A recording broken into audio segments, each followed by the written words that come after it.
Hey, what's up, you guys? It's IAmTheLionRider, and today I am proud to introduce a brand new series to my channel, Sandstone Valley. So, I don't know if that name is going to stick, but that's kind of the impromptu name I've kind of deemed this series. But it is basically a series where I'm going to be just covering all of the PK Alpha dinosaurs and just trying to build some cool habitats for them. I know a lot of other creators are doing it, and at first I wanted to take a little break. I wanted to, settle my thoughts with how I felt about PK, if I really enjoyed it. And the short of it is, I really do. I really, really love this game. I see the potential in it. So obviously, in its current state, it is very bare bones for a creator, or even if you're someone who likes the gameplay. So if you're looking for like an in-depth management system or something, you definitely came to the wrong place in the alpha.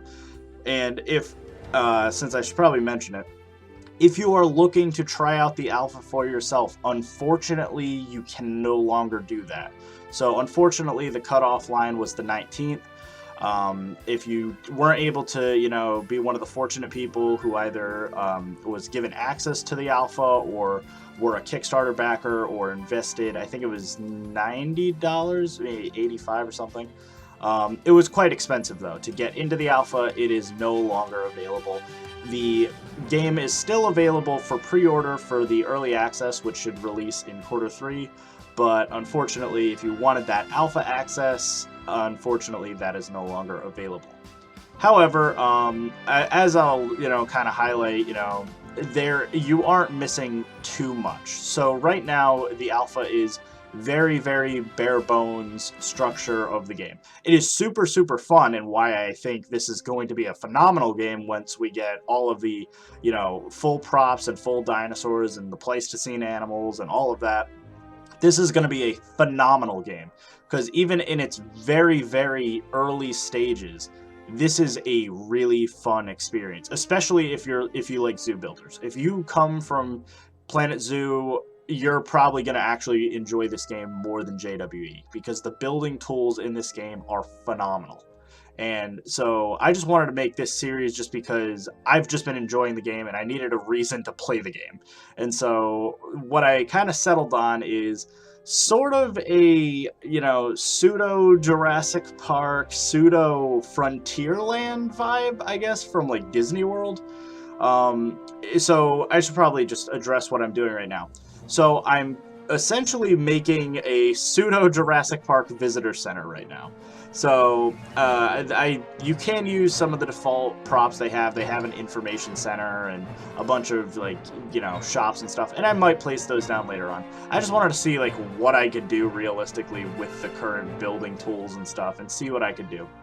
So what I ended up doing is kind of this weird abstract idea of taking what I know about Planet Zoo of making domes and making circular buildings and stuff, and I wanted to kind of expand on that and just kind of go a bit more weird with it, I guess. I don't know.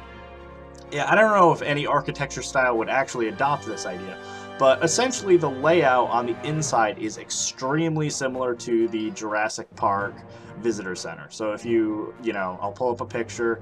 It is very, very similar to the iconic scene of the, T-Rex skeleton in the center of the room, the spiral staircase coming down. But what I kind of experimented with was on the outside. I have this kind of ring design. So as you see, what I'm doing right now is I'm building that spiral staircase. But an accidental thing that I kind of liked was it kind of pokes out the side of the building a little bit. And it kind of just frames this kind of cool arch shape that kind of spirals around the building. And I kind of really liked it. And so I thought that looked really, really cool. I mean, making spiral staircases in general is a pain. I don't know if there really is an easier way to do it, but I just experimented. And the scaling tool is super, super useful if you want to just get anything just right, because I feel like that is a major issue with Planet Zoo. Is if you want to get something perfect, you need to do it perfectly the first time or else. In this, it's a bit, with the availability of scaling, you can just kind of make a little bit of a mistake and just kind of tweak it, because like as you see right there, I just needed to cover up a little area. Okay, I'll just stretch it a little bit and move another piece or something. And like that is the plus of Prehistoric Kingdom over a lot of other games, is that scale tool. And at first I didn't think it would make that big of a difference, but trust me, it makes a huge difference, because even with only I think 300 pieces, most of which being either rocks or frankly the fonts, you can get a lot of leeway.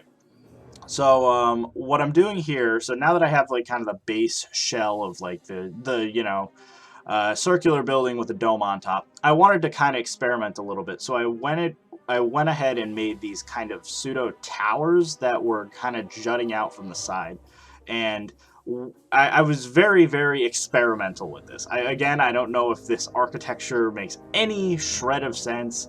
People would who actually know architecture are probably just like, what the hell. I was just trying to go for something cool and interesting, just to kind of like, you know, I've been seeing a lot of people like with their PK entrances taking the modern, you know, set and just trying to do the exact same thing of just, it's basically that kind of modern zoo entrance, and I wanted to break away from that the best I could. Now, unfortunately, the reason everyone is kind of ending up in the same looking thing is the fact that we have the same pieces.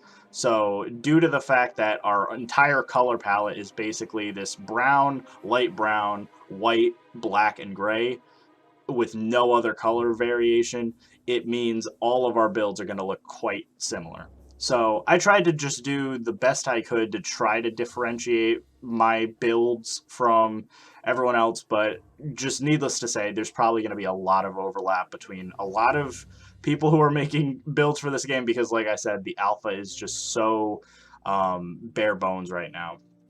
But like I said, even though it is bare bones, it is very fun. But as you can see, I'm just trying to, I almost wanted to make like kind of watchtower designs, and then this is where you see me getting a bit weird with my experimentation. So I'm actually using some of like I don't know what they're called, I don't know if it's scaffolding or what, but these kind of metal pieces, I wanted to like kind of go for like a cool design of like spikes or something.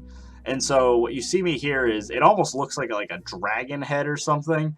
But the idea was I was just trying to get some spikes or whatever on the sides of the building, just because I thought it would look cool if it was just pointing at the you know, the sides of the building and jutting out and stuff.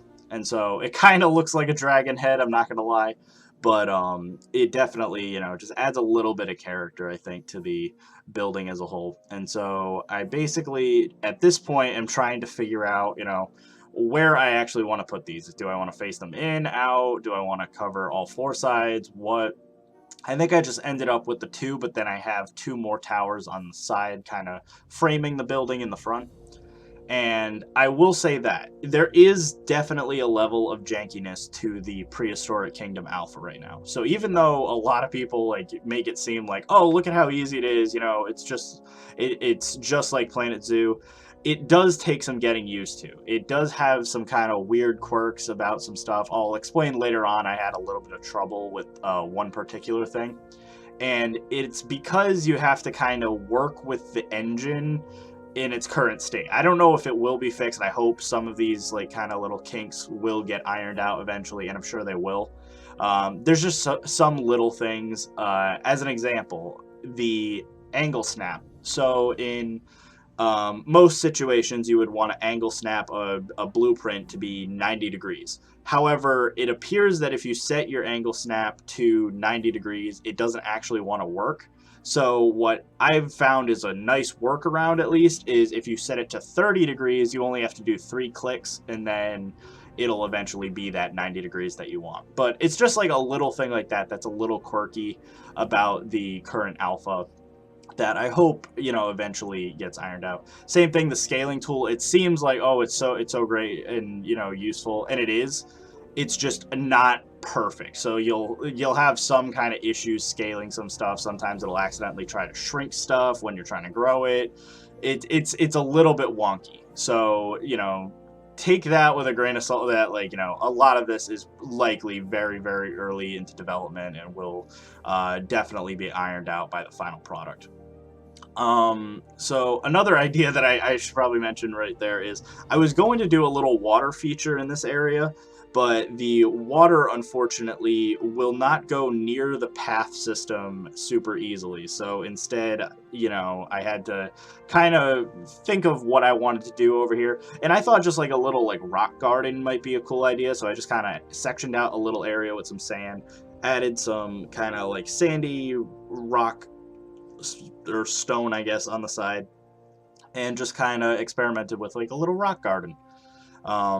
And that is sort of what later inspired me to come to the second part of this video, which is my Tarbosaurus exhibit. So when we get to that, I'll explain basically where the Sandstone Valley name came from, because it's sort of entirely based off of the Tarbosaurus build that I eventually get to.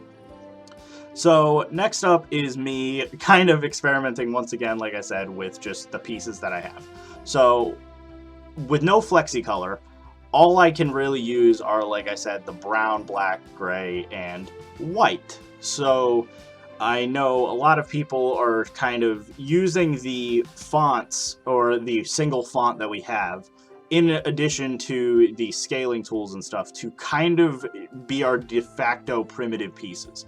They're not the greatest, but because we have scalability, it is very easy to kind of, you know, circumvent some of the primitive piece issue, because you can kind of turn stuff like a comma or something or a period into a primitive circle or a primitive square.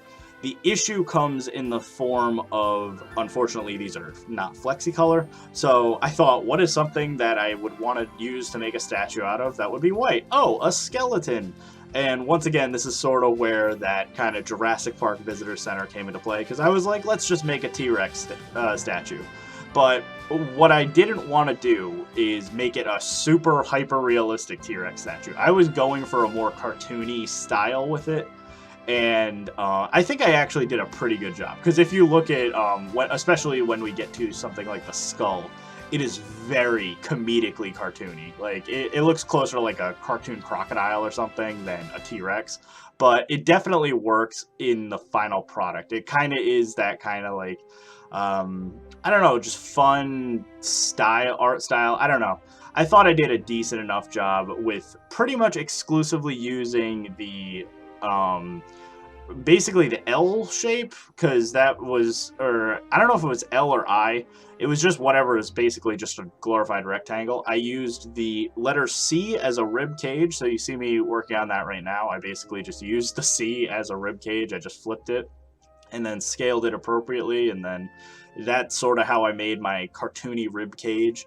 And then for the actual head of the T-Rex, I used a mixture of basically O's and I want to say the letter Z for the teeth. So I'll have to verify that in a second when I look at it, but essentially you can definitely see right now just the proportions just are not a realistic T-Rex at all. The posture isn't even. It's very, you know, 1930s level, like, anatomy of a T-Rex, just very janky and weird.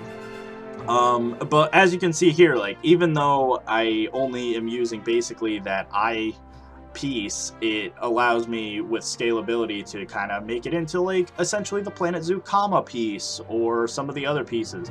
I can shrink the J down so it can be little like hook claws and stuff.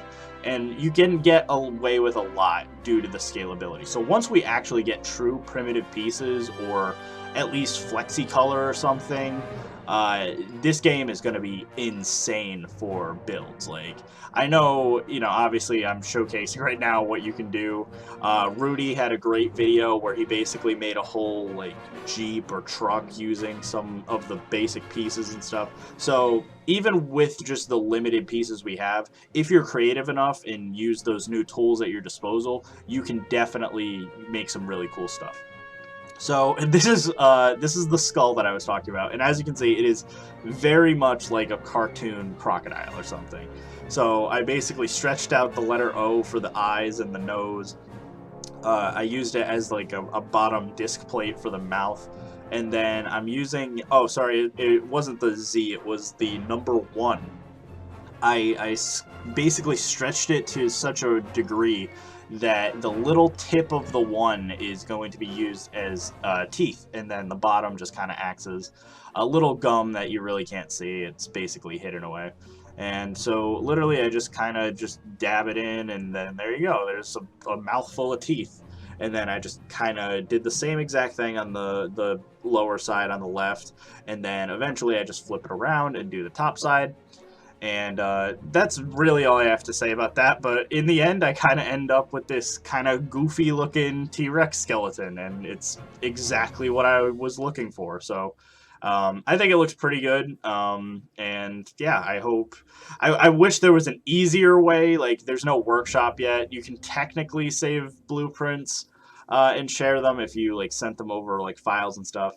But currently, since there's no workshop or anything available on Steam, it's not super easy to do, sharing blueprints back and forth. So, or I should mention, we should stop calling them blueprints, because specifically, since this game is made in Unity, they're called prefabs, but blueprints are literally the same thing. It's just a group of objects of any kind. So you see me with basically the finished T-Rex, and then I just kind of throw that inside of the base, and that's about it. So that basically covers the majority of the visitor center type thing. Now, you might see me here. I'm trying to cover up the bones I originally made with trees. And the reason for that is, like I said, very, very janky. It wouldn't let me select them or delete them at all. It just, for whatever reason, did not like me selecting those objects, so it just wouldn't allow it. So I was like, well, if they're gonna stay, I might as well cover them up. So I basically just plopped down a piece of, foliage and called it a day. So this is where I eventually am like, okay, well, maybe, the visitor center on its own isn't gonna make a very interesting first episode of this series. So we need some dinosaurs. So I decided to do one large habitat that would kind of like, kickstart this whole series. And I wanted to do a theropod exhibit. Now, a lot of people are doing T-Rex, and technically I'm also doing a T-Rex. Since the T-Rex is the only, dinosaur or theropod or meat eater or carnivore, whatever you want to call it, we only have the T-Rex. I wanted to get a little bit unique with it. So a lot of people don't realize that technically we have two theropods. Now, they both are on the T-Rex tab, but if you go to the fourth skin option for the T-Rex, it actually is technically a different dinosaur, and that is the Tarbosaurus. So the Tarbosaurus is very, very similar to the T-Rex. The only difference is it has kind of like a... do they call it a dewlap or something? It's basically like the little thing that turkeys have, where it's like just a little bit of flesh underneath their chin. And then it has some really, really cool colorization. I really love the colors of the Tarbosaurus. And so I was like, you know what? Let's do it. So I also wanted to kind of differentiate. I see a lot of people doing the kind of like temperate, or tropical biomes and stuff. So for this build in general, and sort of what inspired like the series in general, is I wanted to go more of a desert, Rocky Mountain like vibe with it. So I'm using the kind of, I guess, sandstone, or I guess maybe savanna colorization for the rocks, and I really enjoy it for canyons. It kind of like makes like stuff like canyons and ravines and mountains really cool looking. It kind of gives me the like I said, the frontier land vibe from Disney, of just Rocky Mountain, beige or brown or tan, I don't know what you'd call them, rocks. Something that you'd see like mountain goats on or something like that, or like a mine shaft. I really like this aesthetic, and it kind of works really well with where stuff like T-Rex is found. Like Hell's Creek is exactly this kind of formation of just these kind of rocks. And so I knew eventually, we have a lot of Cretaceous animals in the alpha right now, and so I know stuff like Styracosaurus and T-Rex, of course, are going to fit really well into this theme if I just kind of like expand it out. And so I want to basically make this park a lot more unique than other, you know, standard, oh, it's a tropical jungle, it looks like JWE type thing.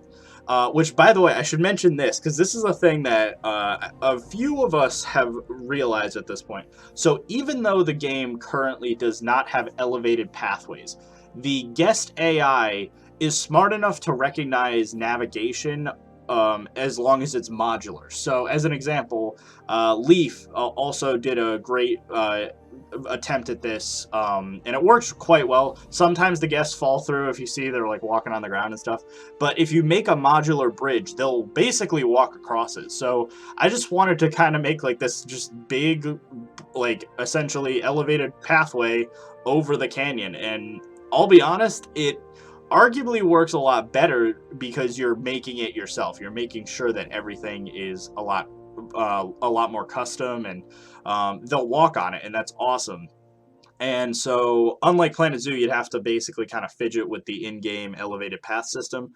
But here, it's very simple. It's just literally, I just laid down some wood, and then they started walking across it. It was the craziest thing. I'm like, oh, okay. And like I said, obviously, there's some weird situations, like I said, down below. Some guests are trying to, like, you know, walk into the dinosaur habitat, which that's a whole other story, because once we get to T-Rex or Tarbosaurus in the actual habitat, and there's guests walking around, they do nothing. But that's just because in the current state of the game, dinosaurs don't attack people. But in the future, you know, I might not have to worry about guests, you know, in the habitat, because the Tarbosaurus will just eat them, and then everything will be fine. So we're basically rounding out this habitat. I didn't want to go super complex with it or anything. I did want to add a little bit of like dead foliage, and so we have a lot of dead branches and trees and stuff, so I placed those down. And I added a little bit of a river, and I love the water in this game. I love the blue water. It looks really good. And you actually have a few options, because you basically have two types of water. You have like an ocean water, which they call rough water, the calm water, which is that blue ass water that we all want, that kind of turquoise for Planet Zoo, which, you know, fingers crossed with the FlexiColor, you know, we should be able to get that finally. And then they have like a muddy water, which is great if you want like swamp builds or something.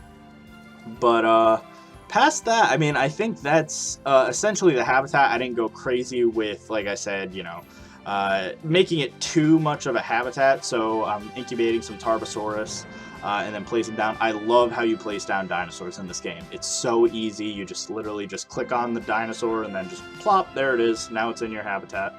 And then past that, I gave him a little cave for, you know, shelter, and essentially that's it. I think the last thing I did is I just wanted to kind of complete this habitat by including just a sign to basically like be like, hey, by the way, come see our Tarbosaurus. So I named it Tarbosaurus Gorge. You know, very creative and unique name, I'm sure. Just take the name of the dinosaur and, oh, look, it's a gorge, so name it a gorge. Yeah, so what I also love, again, like I said, the scaling is so useful. I can just type out the name with the font, and then, oh no, it's too big. Well, guess what? You just shrink it a little bit. And I also made the E a little bit janky, just because I thought that would just make it fit the theme a little bit. I like the idea of a little bit of jank in my zoo right now, because the alpha has a little bit of jank right now. And so the last thing I did is just basically threw down a little bit of a rock behind the gorge, and then that's about it. So I hope you guys enjoyed the first episode of Sandstone Valley. I'll have more episodes very soon. Let me know in the comment section what dinosaur you want me to build next. I'm thinking Styracosaurus, because I love my ceratopsids, but you know, keep me posted. Let me know if you guys enjoy the series, and as always, I will see you next time.